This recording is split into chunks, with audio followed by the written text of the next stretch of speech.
Hey everyone, welcome to Hope for Our Times. And listen, today we have an incredible program planned for you. You're going to learn a lot and hopefully be encouraged and strengthened and become more resolute in what the Bible actually teaches about the days that we live in. My guest today is Jan Markell. Jan is the founder and president and host of Understanding the Times. She began her ministry journey in the Messianic movement and served with pro-Israel agencies and Jewish evangelism ministries in 1982. She established Olive Tree Ministries with 8 books authored and a dozen DVDs produced. Jan's impact extends far beyond her early days of full-time speaking engagements across the U.S. In 2000, she launched Understanding the Times. It is now broadcast on over 1,000 stations. And I can't imagine any of you don't know Jan already. But Jan, welcome. Thank you for joining me. Thank you for having me. This is going to be a very good program, everyone. And I promise you, we are all going to be learning an awful lot today. But we've really got to get our facts straight with things that we see going on. And we're going to start working through some things. But first of all, I want to make sure I invite you all, if you're near Seattle coming up in 2 weeks, less than 2 weeks, I'll be up in the Seattle area, Lake Stevens, with Pastor Billy Crone, Eric Barger, and Pablo Forsini, Friday, Saturday, and I believe Eric will also be speaking there on that Sunday too. You can check that out at Hope for Our Times. It's going to be a terrific conference with my good friends, Eric, Pablo, and Dr. Billy Crone. Going to be fantastic. Hope you can all join us. Stand With Us posted this. Anti-Israel hate group at a local university in Brazil became physically violent as they attempted to cancel an event about Israel with over 200 student participants. The incident became so violent, some of the students who at first supported the protests were caught on camera outside the scene confessing it lost all its legitimacy. Fortunately, local security intervened before anyone sustained serious injury. Shockingly, there were no arrests made. We are seeing this type of thing happen all over the world right now, especially the Western world. And that here in the United States, we're watching an explosion of anti-Semitism and anti-Israel protests happening all over university campuses. Many of you saw over the weekend, Columbia University. We're going to roll a short video right now. This is just from this morning. It's with a professor, Jewish professor at Columbia, just trying to get to his class, and his key card was shut off by the university, and they claim it was because he was protesting, which he was not. He wasn't protesting against the protest. Now, that is bizarre to me, but this is the claim they make. Watch this video. It's a short video. Okay, I'm walking with Professor Shai Davidai right outside the gates of Columbia University's campus. He's going to try to enter campus. He has his Columbia University ID. He's trying to enter. 1 second. Oh, I'm sorry, Shai. Sorry, 1 second. I want to get this on video that they have deactivated. This is the sound. This is the sound of civil rights being denied of a Jewish professor. I want you all to remember this sign. Did you get any prior notice? I did not get any prior notice. I emailed them and they wouldn't respond. I got an email 2 a.m. yesterday calling this a counter-protest. And I said, no, this is not a counter-protest. This is a Jewish professor who has a right to be on campus, and you're denying him. Wow, Jan. Wow. Yeah, we're watching this, and you've written a lot about the Holocaust. You've talked about it going back 1930s, 1940s. We look at where we are today. I've got to ask you this question. Did you ever think you would live to see anti-Semitism like it is right now? No, and I've written one book on the true story on the Holocaust, so I had to research the whole topic, very horrible, horrible topic, but I never thought I'd be watching, as I have the last, many weeks now, long live Hamas, death to the Jews. I remember what happened in Europe, and it was just horrific beyond comprehension, was kind of localized. But the passion today, the anger today, has hit every major capital of the world with demonstrations that are insanely pro-Hamas. Really? Pro-barbarian. Is that the level of character that mankind has sunk to? We know that people are going to love evil and hate good in the last days. Is this an illustration of loving evil and hating good? Every man doing what is right in his own eyes. And we just saw this Jewish professor. Does he not have rights? Apparently not. So he is a victim of this present whole death to Israel, death to America, death to all things good and all things righteous. No, Tom, I can't quite get over it. My breath is taken away. Yeah, to me, it's shocking. When I think of the days of Germany, things were localized to that part of the world. But this is happening everywhere. It's happening everywhere. I just spilled water on my laptop. That's not good. But this is happening literally all over, especially the Western world. We already know how China feels. We're finding out that China is helping to fund certain things with Iran, which I want to get into, because so is America, and I want you to speak on that with both Obama and Biden. But where we are right now, and it's disturbing because it really is global this time, and yet we know biblically Israel, the Jew, is going to be the people group that the Bible's going to focus on during the last days. And we are watching the Jew as a people group. And then we watch the nation of Israel, the land, I should say, of Israel becoming also this problem. Jerusalem is the epicenter. This talk will eventually shift to just Jerusalem. But I look at this, and it's hidden under this term of anti-Zionism, but what a lie that is. Yeah, and my question would be, and if I were a little more energetic, I might try and go out and interview some of these folks. Do they even know what a Palestinian is? Do they even know that, there is no Palestinian history whatsoever? Do they even know what they are for and what they are against? They love the limelight. They love the attention. The publicity clearly is addicting.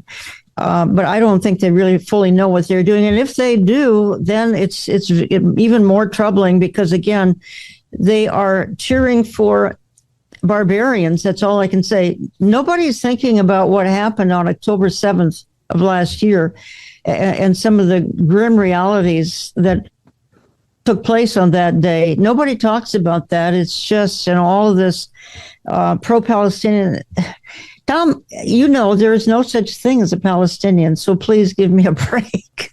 They don't exist. They're Syrians, Jordanians, and Egyptians is what they are. They do not exist. We look back at the history of how the term Palestine came about with Hadrian wanting to really put the lid on the Jews, eliminate the thought of Jews from history, eliminate their thought from the land. He comes around, he says, okay, we know the story. Let's translate the name Philistine into this Latin name.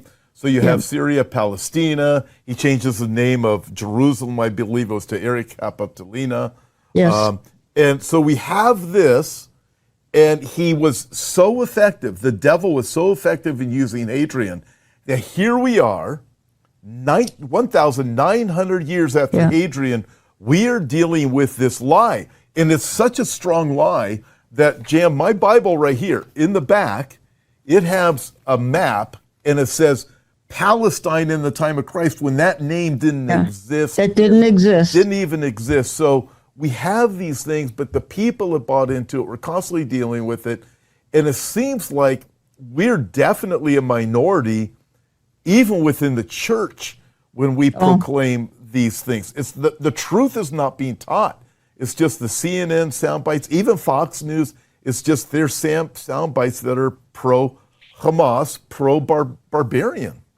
Right. And then guys like Tucker Carlson came along. This is a couple of weeks ago now, and he furthered the disaster.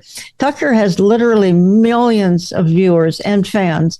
I mean, I've been one of them. Not so, I can't say I am any longer because he let this so-called Palestinian Christian, Munter Isaac, just trash Israel and the history over there and repeated one lie after another.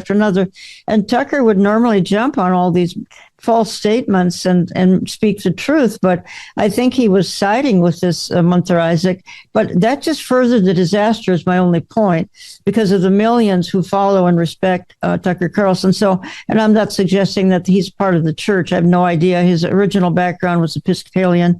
His wife is a Bible-believing Christian. I do not know where Tucker stands as of this day, but that was a revealing interview. And I think some of this fervor, it's catching some good people and it's sweeping them up.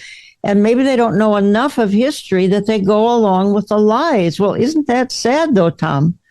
It is, because there's a lot of people. Tucker's not the only one. He may be the most influential, him and Joe Rogan. But the most influential, but there's a lot of them that are very popular that people I used to watch, and pre-October 7. Yeah. And I would engage with things they said. It comes down to Israel, and it's just these lies that are constantly coming forth, and they're believing them. I've asked people online, come with me, visit with me in Jerusalem. We will go into these areas that you talk about, that you say these things are what they are, and we'll see firsthand for ourselves. We'll talk to Muslims, we'll talk to Jews. Well, we'll do it all. But I look at it as just awful. When we think of this, here we are, it's Passover. Mm-hmm. And we think of the Biden administration. And the things that are coming out of the Biden administration, to me, have been very anti-Israel. It's lay down your weapons. You're not going to get any more weapons. We don't give any money to Iran, but these things, they do give money to Iran. Jan, can you talk a little bit about that? Sure. Between Obama and Biden, we've now given Iran about, I don't have the exact, it's around $100 billion. And I think it would be safe to say that America financed this invasion that Iran perpetrated. This is now 10 days or so ago. We're financing their weapons program. As a matter of fact, Mr. Biden knew 72 hours before the invasion of Israel by Iran, the artillery attack and all the ballistic missile, drone, etc. Biden knew 72 hours. Turkey knew 72 hours ahead, and they apprised our White House and our State Department. So we basically financed that invasion, which has terrible consequences, folks, to any country that does this. And then I think the other troubling thing, Tom, is our foreign policy coming out of our White House and State Department. It's appease. It's one word, don't. I mean, isn't that terrifying to you as an Iranian? Don't. It's coming from the White House. Ceasefire, demand a Palestinian state. No demands for Hamas, and then just put the pressure on Israel. Don't retaliate. Restrain. Don't retaliate. Tom, this is just setting us up for, I'm afraid, a Genesis 12:3 curse that is going to be staggering. And it's not necessarily decades away. It could be minutes away. Very well could be. Bill Koenig, you've had him on many times. I have. He's a very good friend of yours. And he'll point out, hey, this decision is made here. 2 days later, this happens. And look at this when we think of Genesis chapter 12, verse 3, where many people out there mock us now for using that. People on the right, I'm watching them. I see them. They're mocking us. They start laughing. Yeah, like that's really a problem, right? Well, laugh at God. Well, exactly. And then in Joel chapter 3, I can't help but think of this. Behold, in those days, and at that time when I bring back the captives of Judah and Jerusalem, I'll gather all nations and bring them down to the valley of Jehoshaphat, and I will enter into judgment with them there on account of my people, my heritage Israel, whom they have scattered among the nations. They have also divided up my land. And I'm reading this article. This is right now. This is from this morning. Let me see. I'll find it here. Biden's message, Passover message, ceasefire, aid to Gaza, and two-state solution. Those three things. So we know the aid to Gaza is not going to the people who live there. We all see people partying on the beaches in Gaza, even while the world is saying Israel's killing them all. But they're saying, lay down your weapons. All the stuff has to go to Gaza, which really goes to Hamas, and then we're going to have a two-state solution. We're going to divide the land. This is disturbing with Genesis chapter 12. I will bless those who bless thee, I'll curse those who curse thee, and the billions of dollars the Biden administrations have given to Iran in the lies. Well, we aren't funding anything. No, we're not sticking up for Iran. Even Saudi Arabia knows the U.S. is. Well, and that was an interesting angle of what happened back some 10 days ago. I mean, the Saudis participated on Israel's side, and so did Jordan. Whoever thought we'd live to see that? But that's kind of a new day of allies in the Middle East. But at the same time, strange allies in the Middle East as America pulls away more and more and more and more. And that's why I'm not endorsing anything here, but something needs to change in November, or this whole issue of Israel is going to sink America. And granted, we have to go away for global government anyway, so maybe this is just speeding that cause. Well, I want to get to Antichrist here in just a minute. A couple other questions I want to ask you, but first I got to ask you this. People want to connect with you. I can't imagine anybody watching this doesn't already follow you, but let's just suppose there's some out there that don't. How can they follow you, Jan? Why don't you just go to olivetreeviews.org and sign up for the e-newsletter or the print magazine. Everything's free. The e-newsletters once or twice a month, and that's probably, I would love to have them become listeners. The program is posted to my website, olivetreeviews.org, under radio. It's on 1,000 radio stations, and then it's electronic all over his channel. Many places electronically, but olivetreeviews.org is the easiest way to catch every.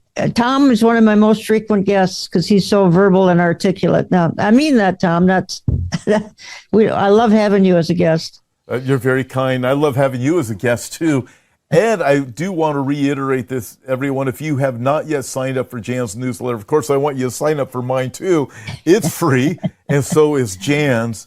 And listen, go to Olive Tree Views and sign up for her newsletter. You're going to be blessed. Updates on events, all different types of things, interviews that are done.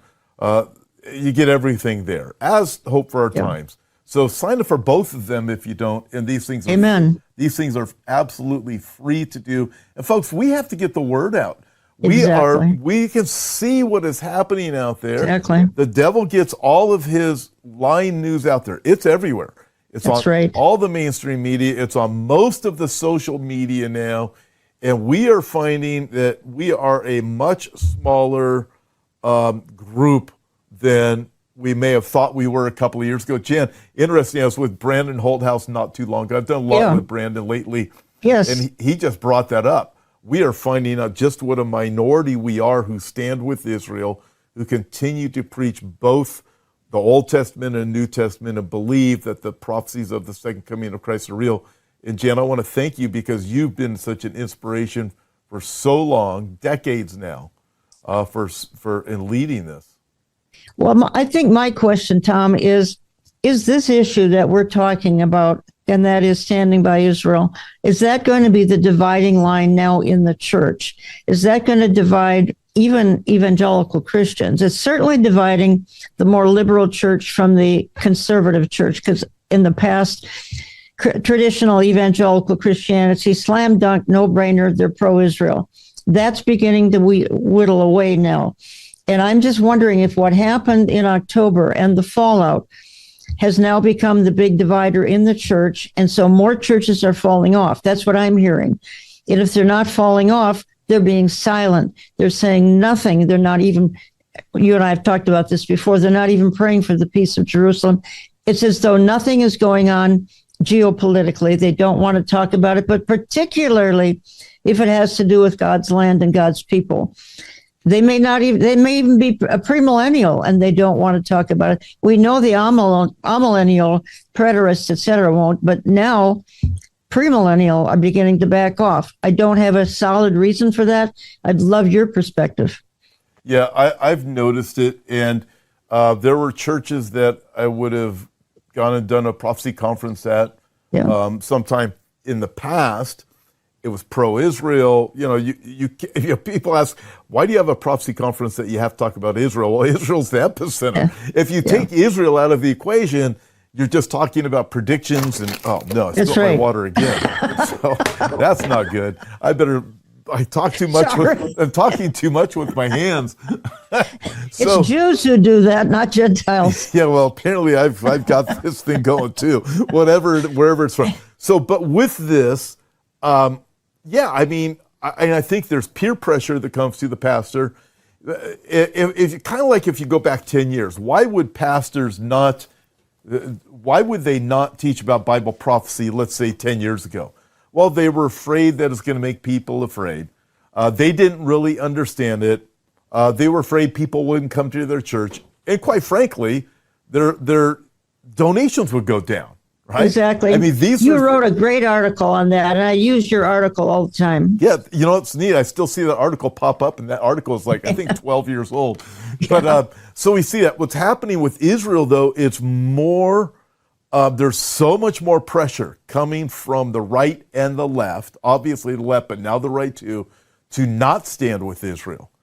And then they'll start pointing out, well, look at the Jews. They run Hollywood, they run the banks, they run, they start going down this path, and people don't think through it. They don't think through this process of what. Well, here's the thing, Tom. Everything you say is so dead right on. I think our responsibility, because people are writing us, or calling, whatever. If folks are in these kind of a church now and the church is backing off, what are they to do? That's what they want to know. Is it time for them to leave? Is it time for them to say something? And sometimes they can't get into the church leadership, but they are really troubled and need to know. And you're a pastor. What would you advise them to do? Well, interesting. I had a conversation with a friend. We went and visited up in Northern California just the other day, and he's at a church now where they don't talk about Israel much, but he said he started meeting with the pastor, and he said now the pastor, he recently prayed for Jerusalem from the pulpit. Okay. He is willing to listen and have conversations about Israel now, and his presence there is making a difference by staying there. The problem, and if you're in an amillennial church, I don't think that's going to happen. But if you're in a church where the pastor claims to be premillennial, listen, in a kind way, just approach him. When people approach me as a pastor, sometimes some people are just kind of mean. Don't be mean. Don't have to be a jerk or anything like that. But just ask him, what's your position on Israel? Why don't you talk about Israel? And I can guarantee you, for the most part, it is a pressure to conform to what's basically out there, even in the world, believe it or not. That's why we see things going on with worship in churches and so forth. But a lot of pastors and that I know, they won't talk about Israel. They won't let me come in and talk about anything prophecy related because they don't see it as relevant, even if they are premillennial, and they're afraid it's going to just take people, it's going to get them afraid. And they just want to, quite frankly, they want to bring happy messages. They want their people going away every Sunday feeling good and making sure they're serving, and they come back the next week and they put money in the tithe bin. That's really what it comes down to. And I'm saying that as a pastor who's talked with a lot of pastors, and I know the sentiment that's there. Tom, that is just simply stunning, tragic beyond words. And look at what time of history we're in. If there's ever been a time that they need to be taking a stand, it's now. My goodness. I mean, this is what you described is almost demonic. And I say that in light of our times. In light of our times, every church needs to be taking a stand. Oh, absolutely. Well, Jan, again, you've done a lot of research on the Nazi days. Isn't, from your perspective, what you see happening within churches very similar to the pastors who just stood down? Yeah. They didn't want to get involved when it came to the things of anti-Semitism, the Jews being taken to the Holocaust. They were, hey, this is the mindset that it was. from my understanding.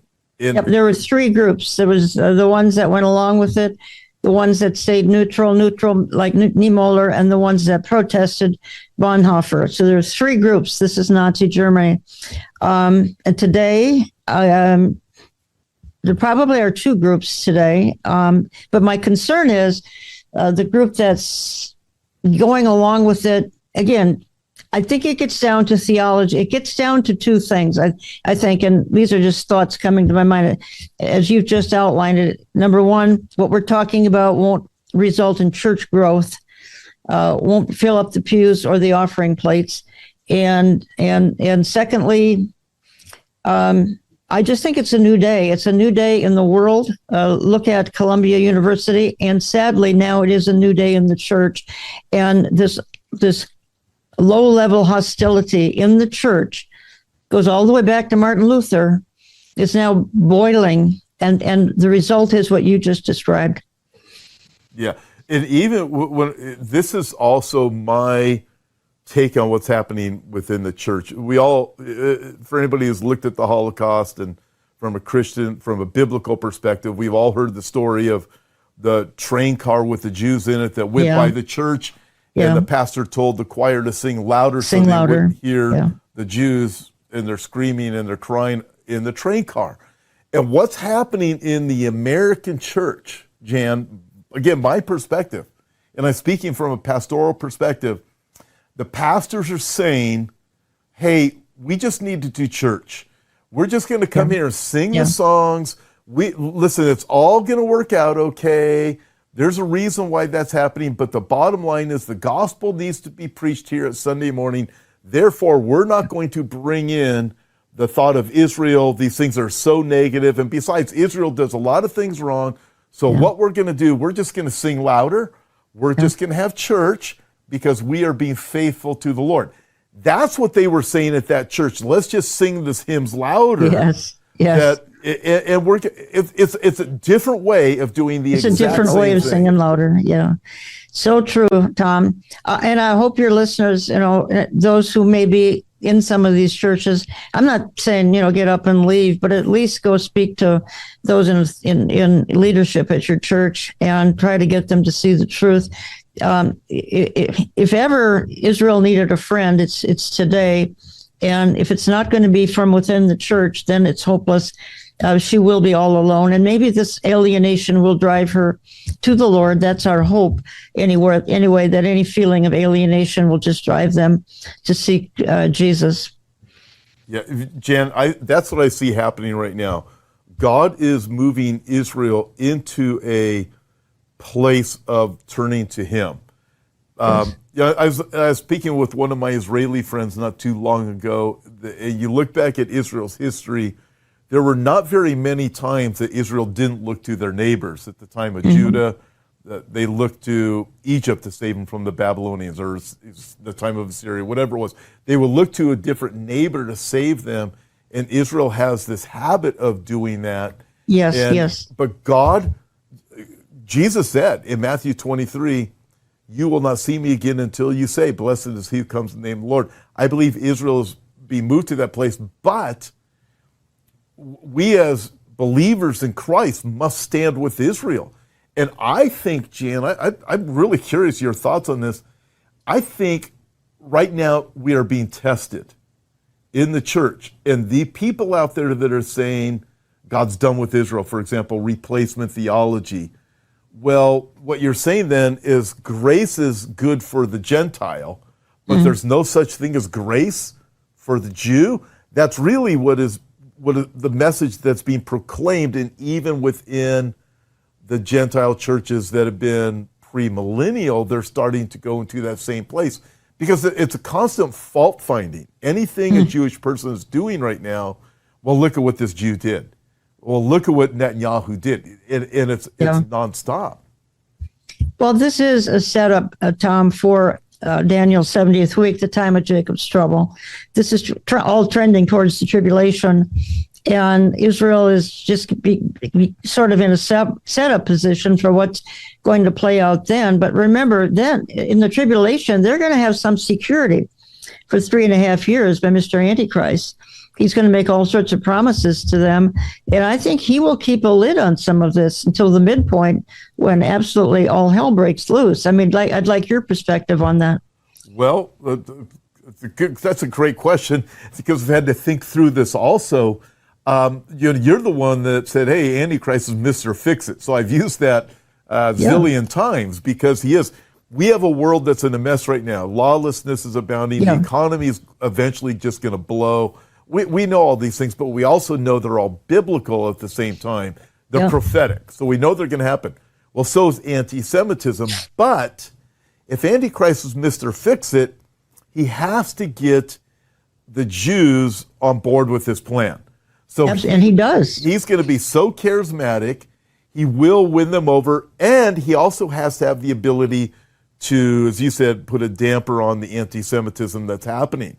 And it will be. I think it's going to be controlled from the outside for, say, 3.5 years. However, if we look at anti-Semitism right now, if anybody out there, guys, if you're honest, it is horrific what's happening right now. Unbelievable to see it happening everywhere. Jan, we were at the Ben Gurion Airport coming home about 4 or 5 weeks ago, and the lady who was helping us there, walking us through the process, she asked us, well, where are you going? Los Angeles. What's it like in Los Angeles? And said, you're seeing it. We're 2 hours outside of Los Angeles, but we still can see it. We still have to go there. We have Jewish friends, Fairfax District or whatever. If I'm Jewish, I'd be a little bit fearful living in the States right now, especially going to university. But with that being said, he's got to control it, make it seem like he's got anti-Semitism under control. But Jesus said, out of the abundance of the heart, the mouth speaks, so we know it's still there. It may be subdued for a time, but when Antichrist gives his green light and demands to be worshipped as God, it is going to be, all hell's going to break loose, and the anti-Semitism that we're watching all over the world is going to explode at that point. And that, to me, is very troubling. But I think the Jews are being set up, even now. They may not know it, but once that Mr. Fix-It comes on the scene, they are going to have to lean on him eventually and turn to him for security. He's going to let them build their temple. He's going to give them some great security. If someone came along, let's just say someone showed up at Columbia University today and said, hey, I can make all this right. Said this to the Jewish students. I can make all of this go away. I can make all of this just settle down, and you will be in perfect safety, you Jewish students at Columbia or these other institutions. I am guaranteeing your safety. Do you think they wouldn't fall for this? My goodness, they're hiding in closets. They'd fall for this hook, line, and sinker. And that's just a little microcosm of the whole world during the tribulation, where they're going to look to him for security. He's going to betray them, something terrible, but they are going to have peace and safety for a short season. That is an excellent observation. So Columbia University today, a microcosm of what's coming.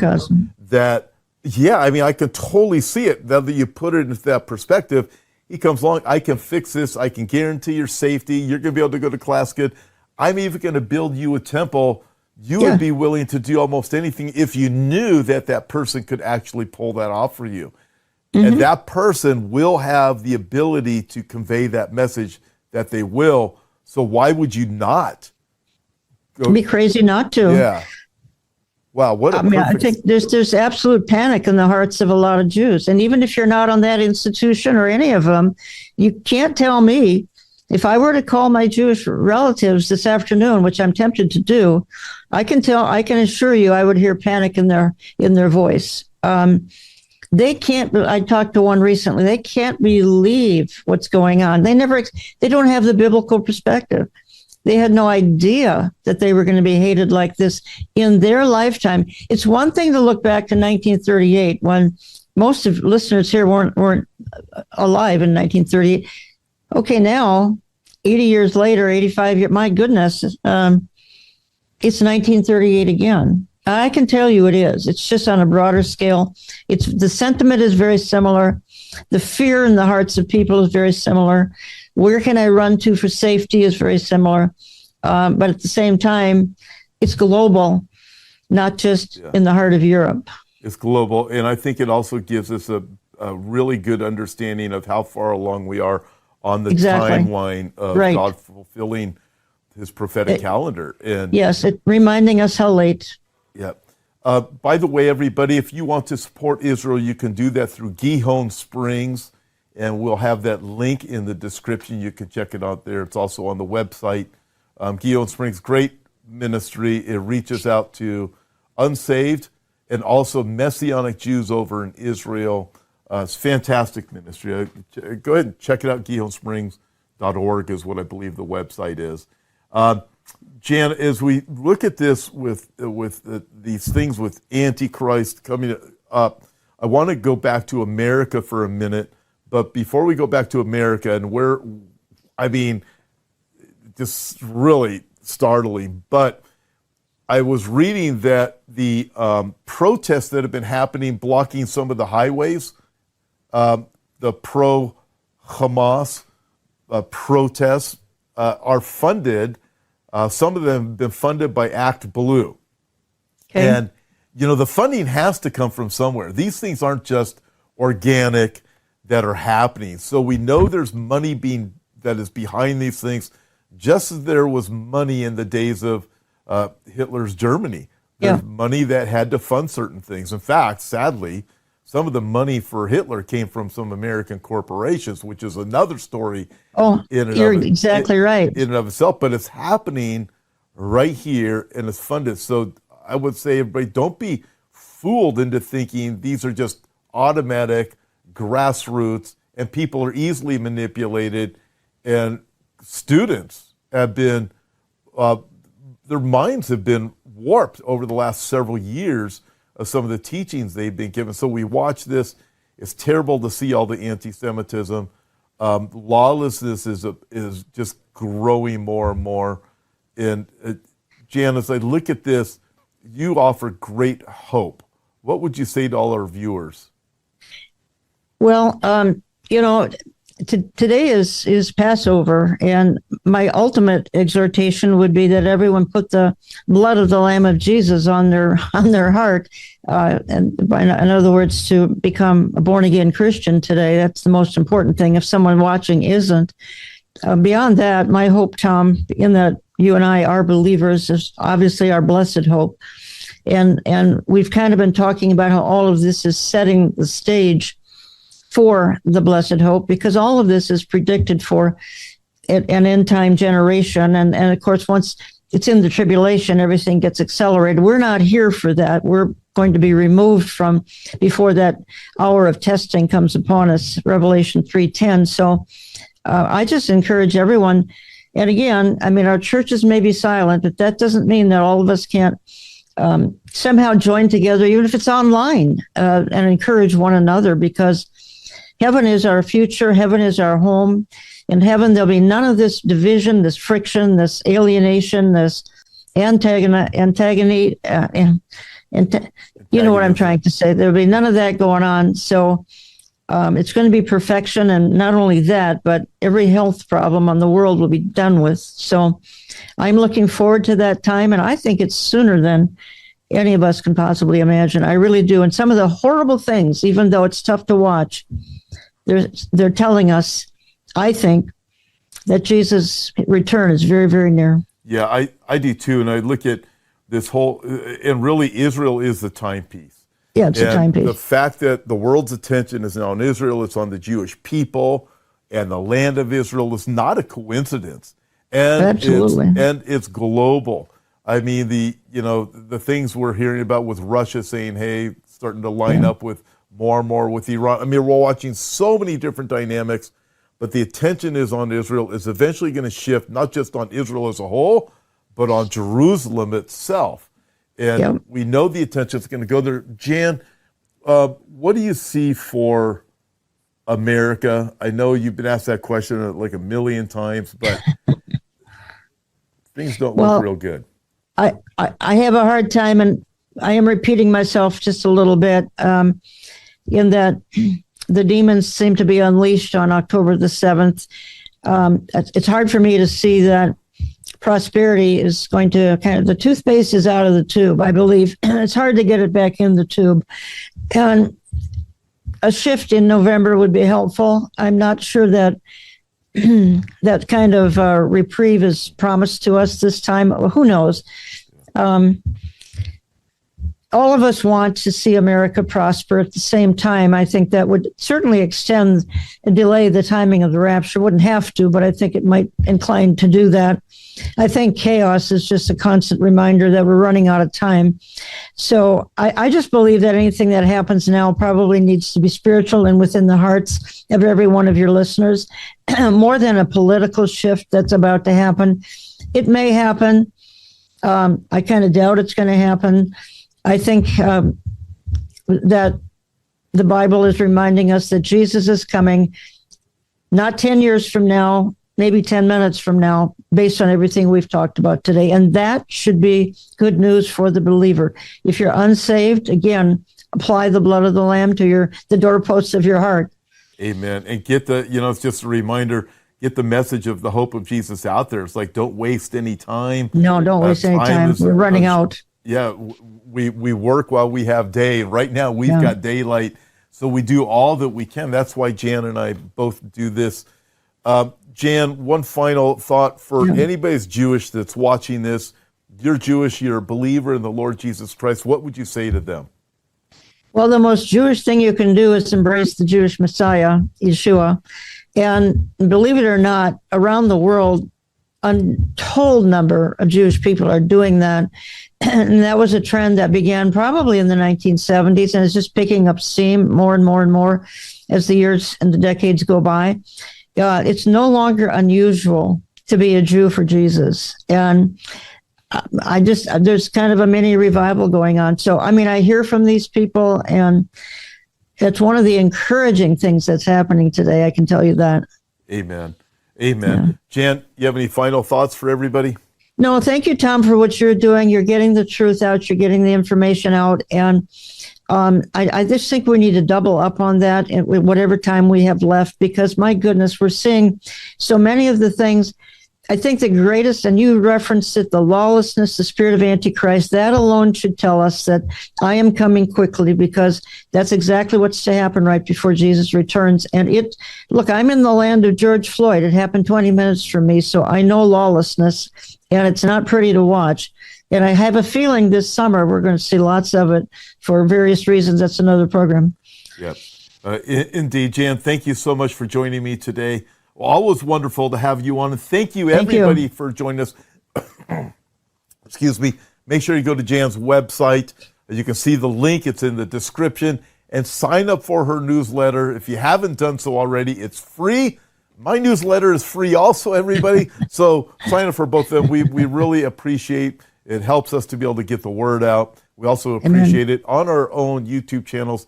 If you like, subscribe, and share, the algorithms do pick up those things and help us to get the word out. God bless you, everybody.